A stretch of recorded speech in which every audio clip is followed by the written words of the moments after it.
નમસ્કાર. શ્રી ધાનદાર પંચાલ જ્ઞાતિ સમાજની વાડી ચડોતર મુકામે આજ રોજ તારીખ 20 ફેબ્રુઆરી 2026ના રોજ નવનિર્મિત શ્રી સિદ્ધિવિનાયક ગણપતિ દાદાના મંદિર પ્રાણ પ્રતિષ્ઠાના શ્રી ગણેશ કર્યા હતા.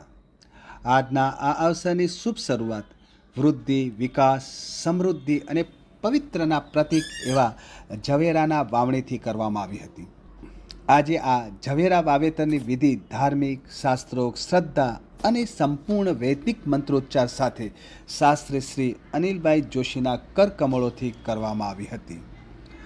આજના શુભ મુહૂર્તે ઝવેરાનું વાવેતર અને ભૂમિપૂજન કરવામાં આવ્યું હતું. આ પ્રસંગે જવારા વાવેતરના લાભાર્થી અખંડ સૌભાગ્યવતી મંજુલાબેન કમલેશકુમાર પંચાલ અને શ્રી કમલેશકુમાર ત્રિભુવનદાસ પંચાલ પ્રખડીવાળા હાલ ભીલડીએ યજમાન પદ શોભાવ્યું હતું.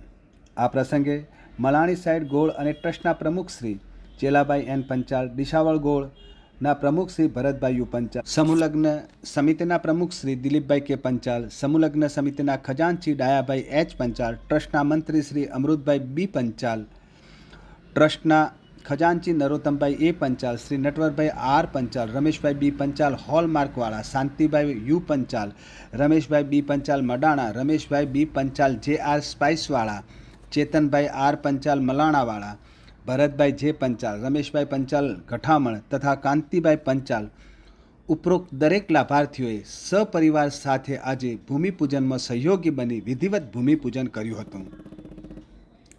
શ્રી સિદ્ધિવિનાયક દાદાની પ્રાણ પ્રતિષ્ઠાના શ્રી ગણેશ આનંદ અને હર્ષ ઉલ્લાસ સાથે થયા હતા. બહેનોએ ભક્તિમય શ્રદ્ધામય વાતાવરણમાં ઝવેરાના ગીતો ગાઈ ઝવેરાની વાવણી કરી હતી અને બધા જ સંપૂર્ણ આશાવાદ હતા કે દરેકનું જીવન અને ઘર ઝવેરાની જેમ વિકસતું રહે, હર્યુભર્યું રહે.